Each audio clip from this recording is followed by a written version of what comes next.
Today is all about summer knitting. I want to share 3 completed t-shirts that I just finished, and also 3 things that I'm getting ready to cast on that I'm very excited about, especially 2 of the projects. One is a garment that I've never knit before, and the other one is just a very different type of construction that I've knit before.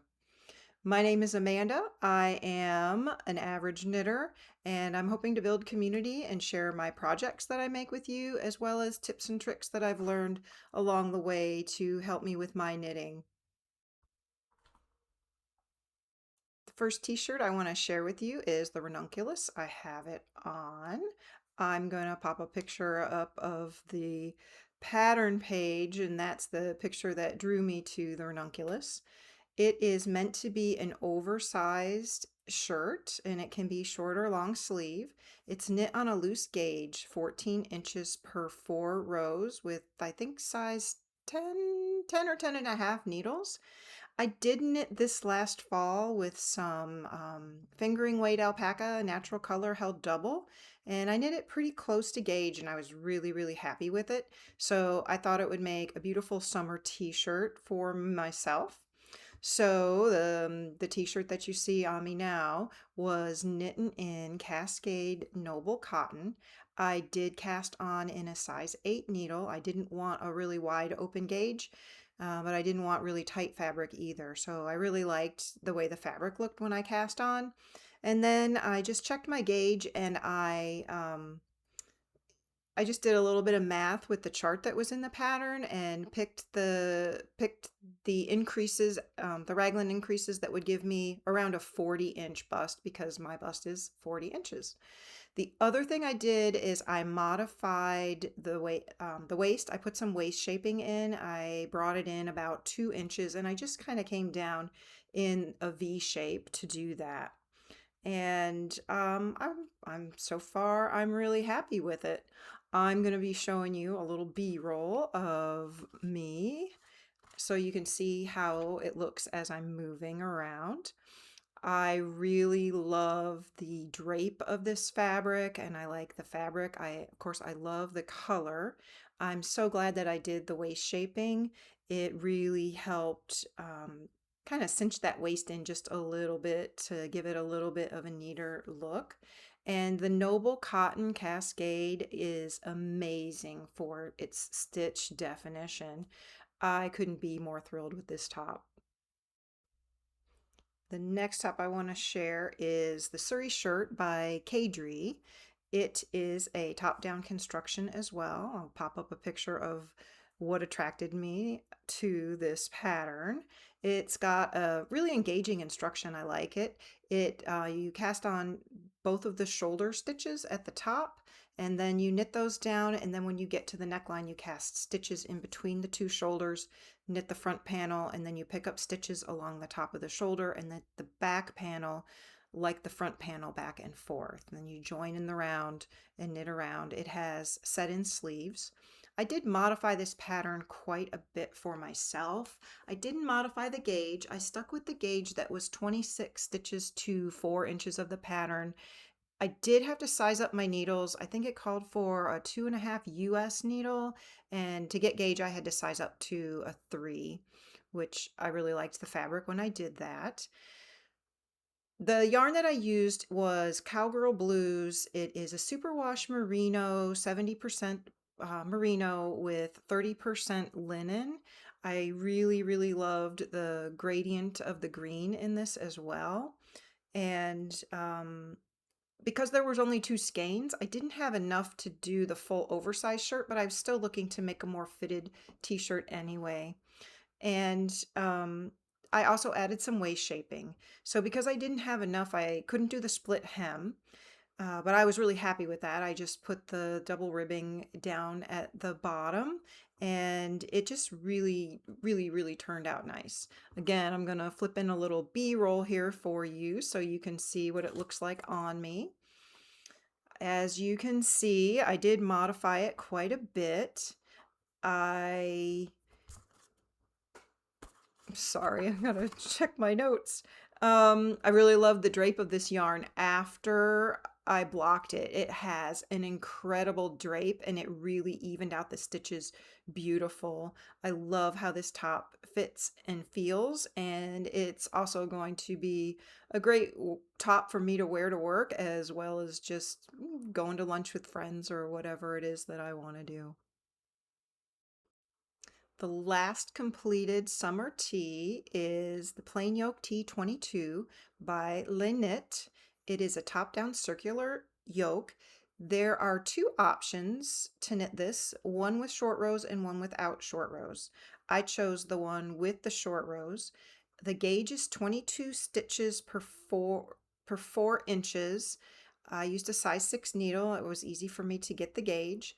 I also used the Cascade Noble Cotton in a really beautiful red. It doesn't quite show up on camera. It shows up more bright. It's a deeper red in person than it shows up on camera, but I like both ways it shows up, that's for sure. So for mine, like I said, I chose the short rows, and the first time I knit it, I chose the size 5, which was a 43.5-inch bust. And I was knitting away and I finished it, and when I got finished with it, I tried it on and I felt like I was wearing a tent. It was just enormous. I wore it a couple times and I didn't hate it, but I didn't love it. So I decided to frog it back to the circular yoke. And then as I was counting the stitches, putting them back on the needle, and I counted them, somehow I got up to a size 7, which is 2 sizes larger than what I cast on. And it gave me a bust. I had a bust circumference of 50, so no wonder I felt like I was swimming in it. My largest part of my bust circumference is 40 or 41. So I ripped it all out and I cast it back on, and I sized down to a size 4 in the pattern, which is a bust circumference of, I think it was 40 or 41. I thought I was going to do waist shaping, and I decided to leave the waist shaping out, and I'm really glad that I did. So I didn't modify it other than that I had to completely re-knit it, and that was a pain in the neck. Let me show you a little video of me modeling it. I really, really love the rolled collar and the rolled sleeves and the hem on this. I'm so glad I frogged it and that I downsized. Red is one of my favorite colors. I just love the way this fits me, and it just kind of feels like it fits like a glove. I just really, really love this pattern. Highly recommend it. I think it also would be a good pattern for somebody who wants to make their first sweater or first short sleeve top that you could leave the short rows out if you didn't want to try those. If you're enjoying what you're seeing so far, please consider subscribing to my channel and liking this video. It helps get the video out there so more people can find it and see it. I would really appreciate that. The next 3 I'm going to talk about are ones I'm getting ready to cast on. The first one, I'm excited to cast it on, but I've already knit one of these, just a different version. It's the Sabai top number 1. I've knit the Sabai top number 2, and that's the one that has the rolled neckline and the rolled hem.